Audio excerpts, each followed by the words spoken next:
చిన్నప్పుడే తండ్రిని కోల్పోయి ఫుడ్ కోసం కూడా ఎన్నో కష్టాలు. కట్ చేస్తే ఇప్పుడు అగ్ర హీరో విజయ్ ఆంటోనీ.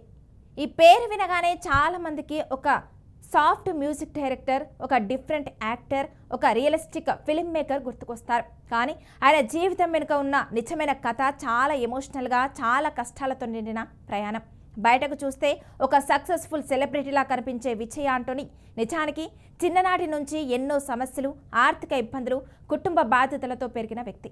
తాజాగా ఆయన తన జీవిత ప్రయాణాన్ని ఓపెన్గా పంచుకుంటూ చెప్పిన విషయాలు ఇప్పుడు అందరినీ ఆలోచింపజేస్తున్నాయి. ముఖ్యంగా ఆయన బాల్యం గురించి చెప్పిన విషయాలు వింటే నిజంగా హృదయం కదిలిపోతుంది. విజయ్ ఆంటోనీ చెప్పిన ప్రకారం ఆయన 7 ఏళ్ల వయసులోనే తన తండ్రిని కోల్పోయారు. ఆ చిన్న వయసులోనే కుటుంబం మొత్తం ఒక్కసారిగా ఆర్థికంగా కుప్పకూలిపోయింది. ఇంట్లో డబ్బు లేదు, స్థిరమైన ఆదాయం లేదు, భవిష్యత్తు గురించి ఏ స్పష్టత లేదు. అప్పుడు ఆయన తల్లికి కేవలం 26 సంవత్సరాల వయసు మాత్రమే. అంత చిన్న వయసులోనే ఆమె ఒంటరిగా కుటుంబాన్ని ముందుకు నడపాల్సిన పరిస్థితి వచ్చింది.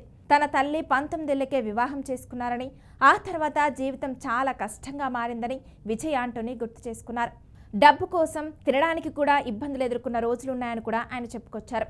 ఇది వినగానే ఆయన ప్రయాణం ఎంత కఠినంగా మొదలైందో అర్థమవుతుంది. ఇంకా ఆసక్తికరమైన విషయం ఏంటంటే ఆయన స్కూల్ లైఫ్ కూడా చాలా స్థిరంగా ఉండలేదు. 3వ తరగతి నుంచి 6వ తరగతి వరకు ఆయన 7 వేర్వేరు నగరాల్లోని స్కూళ్లలో చదవాల్సి వచ్చింది. అంటే ఒక చోట స్థిరంగా ఉండే అవకాశం కూడా ఆయనకు ఉండేది కాదు. ప్రతి కొత్త నగరం, ప్రతి కొత్త స్కూల్, ఇవన్నీ కూడా ఆయన చిన్న వయసులోనే జీవితాన్ని చాలా ఛాలెంజ్గా మార్చాయి. తర్వాత కొంత స్థిరత్వం వచ్చినప్పుడు ఆయన తల్లి ప్రభుత్వ ఉద్యోగం అంటే జూనియర్ అసిస్టెంట్ లేదా క్లర్క్ పొందారు. ఇది కుటుంబానికి కొంత ఊరటనిచ్చింది. కానీ అప్పటికీ జీవితం పూర్తిగా సులభం కాలేదు. విజయ్ ఆంటోనీ చిన్నప్పటి నుంచి ఒక విషయం చాలా క్లియర్గా నిర్ణయించుకున్నారు.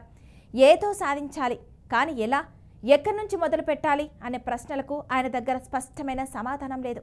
అయినప్పటికీ ఆయన ప్రయాణం కొనసాగింది. మొదట ఆయన సౌండ్ ఇంజనీరింగ్గా కెరీర్ ప్రారంభించారు.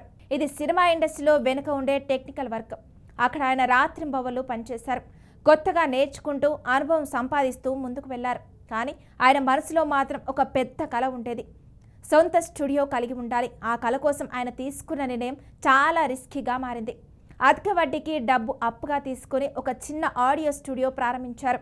అప్పు తీసుకోవడం అంటే సాధారణ విషయం కాదు. ప్రతి నెల వడ్డీ, ఒత్తిడి, బాధ్యతలు ఇవన్నీ ఆయనపై పెద్ద భారంగా మారాయి. అయినా ఆయన ఆగలేదు. పగలు రాత్రి కష్టపడి పనిచేశారు. ఒక్కో రూపాయి సంపాదించి అప్పులు తీర్చే ప్రయత్నం చేశారు. ఇదే సమయంలో ఆయన సంగీతంపై తనదైన ప్రయోగాలు మొదలుపెట్టారు.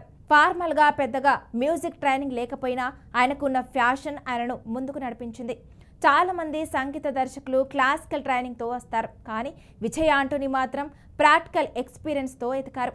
సినిమా మ్యూజిక్ అంటే ఎలా ఉండాలి, ప్రేక్షకులను ఎలా కనెక్ట్ అవ్వాలి అనే విషయాలను ఆయన స్వయంగా నేర్చుకున్నారు. తర్వాత ఆయనకు బ్రేక్ వచ్చింది. మ్యూజిక్ డైరెక్టర్గా అవకాశం వచ్చింది. అక్కడి నుంచి ఆయన జీవితం పూర్తిగా మారిపోయింది. ఒక సాధారణ సౌండ్ ఇంజనీరింగ్గా మొదలైన ప్రయాణం ఇప్పుడు సినిమా ఇండస్ట్రీలో గుర్తింపు పొందిన సంగీత దర్శకుడిగా మారింది. ఇక ఆయన వ్యక్తిగత జీవితానికి వస్తే అది కూడా చాలా ఇంట్రెస్టింగ్ మరియు ఫాస్ట్గా జరిగిన కథ. విజయ్ ఆంటోనీ తన మొదటి సినిమా తర్వాతే ఫాతిమా అనే అమ్మాయిని కలిశారు. మొదటిసారి కలిసినప్పుడు ఆమె ఆయన పాట బాగుందని చెప్పిందంట. అది ఒక చిన్న మాటే అయినా ఇద్దరి మధ్య సంభాషణ మొదలైంది. ఆ రోజు ఇద్దరు దాదాపు గంట సేపు మాట్లాడుకున్నారు. ఆ తర్వాత అదే రోజు రాత్రి ఆమెను తన ఇంటికి ఆహ్వానించారు. ఆమె ఆయన ఇంటికి రావడం, ఆయన తల్లితో మాట్లాడడం ఇవన్నీ చూసిన తర్వాత విజయ్ ఆంటోనీకి ఒక క్లారిటీ వచ్చిందంట. ఇదే నా జీవిత భాగస్వామి కావాలి అని ఆయన నిర్ణయించుకున్నారు. తర్వాతి రోజు ఆయన నేరుగా ఆమె ఇంటికి వెళ్ళి చాలా సింపుల్గా కానీ డైరెక్ట్గా ప్రపోజ్ చేశారు. నన్ను మ్యారేజ్ లిస్ట్లో చేర్చండి అని చెప్పుకొచ్చారు. ఇది వినగానే చాలామంది షాక్ అవుతారు. కానీ ఆయన స్టైల్ అదే. 3వ రోజుకి ఆమె ఆయన ప్రేమను అంగీకరించారు. 4వ రోజు నుంచే ఆయన ఆమెను తన భార్యగా అందరికీ పరిచయం చేయడం ప్రారంభించారు. ఇది సాధారణ లవ్ స్టోరీ కాదు, ఒక decision best relationship. Vijay Antony చెప్పిన మరో ముఖ్యమైన విషయం ఏంటంటే తాను బెటర్ ఆప్షన్ కోసం వెతకలేదని. ఎందుకంటే జీవితంలో ఎక్కువగా ఆలోచిస్తే ప్రస్తుతం ఉన్న ఆనందం పోతుందని ఆయన నమ్మకం. అంతకుముందు కొన్ని ప్రపోజల్స్ రిజెక్ట్ అయ్యాయని, ఒకసారి ఒక అమ్మాయి నిశ్చితార్థం అయిపోయిందని చెప్పిందని కూడా ఆయన గుర్తు చేసుకున్నారు. కానీ ఇవన్నీ ఆయనను ఆపలేదు. కుటుంబ విషయానికి వస్తే ఆయన తల్లి ఇప్పటికీ ఆయన ఆరోగ్యం, ఆహారం, నిద్ర గురించి చాలా ఆందోళన చెందుతుందని చెప్పుకొచ్చారు. ఎంత పెద్ద స్టార్ అయినా తల్లి ముందు మాత్రం చిన్న పిల్లాడే అని ఆయన భావం. అలాగే తన భార్య ఫాతిమా మొదట భార్యగా ఉన్నా ఇప్పుడు కొన్నిసార్లు తనను కొడుకులా చూసుకుంటుందని ఆయన చెప్పడం చాలా ఎమోషనల్గా అనిపిస్తుంది. ఇక ఆయన మతాలపై చెప్పిన అభిప్రాయం కూడా చాలా చర్చనీయాంశమైంది. తాను మతాలను నమ్మనని, మానవత్వాన్ని నమ్ముతానని ఆయన స్పష్టంగా చెప్పారు. క్రైస్తవ కుటుంబంలో జన్మించినప్పటికీ అన్ని మతాలను గౌరవిస్తానని తెలిపారు. తన జీవిత తత్వం చాలా సింపుల్ అని ఆయన చెప్పుకొచ్చారు. ప్రేమ, నిజాయితీ, చిత్తశుద్ధి ఇవే తన జీవితాన్ని నడిపిస్తున్న విలువలు అని చెప్పుకొచ్చారు. ఇప్పటికీ తనతో చదువుకున్న ఒక స్కూల్ ఫ్రెండ్ డాక్టర్గా ఉన్నారని, తన విజయాన్ని చూసి అతను చాలా సంతోషపడుతున్నాడని కూడా ఆయన భావోద్వేగంగా చెప్పుకొచ్చారు. మొత్తానికి విజయ్ ఆంటోనీ జీవితం ఒక సినిమా స్క్రిప్ట్ లాంటిది. కష్టాలతో మొదలై పోరాటాలతో కొనసాగి సక్సెస్తో నిండిన ఒక నిజమైన ఇన్స్పిరేషన్ స్టోరీ. ఈ కథ మనకు ఒక విషయం స్పష్టంగా చెప్తుంది. మనం ఎక్కడ మొదలు పెట్టామో కాదు, ఎక్కడికి వెళ్తున్నామో ముఖ్యం. ఇక మీ అభిప్రాయం ఏంటి? విజయ్ ఆంటోనీ జీవిత ప్రయాణం గురించి మీరేమనుకుంటున్నారు? కామెంట్స్లో చెప్పండి.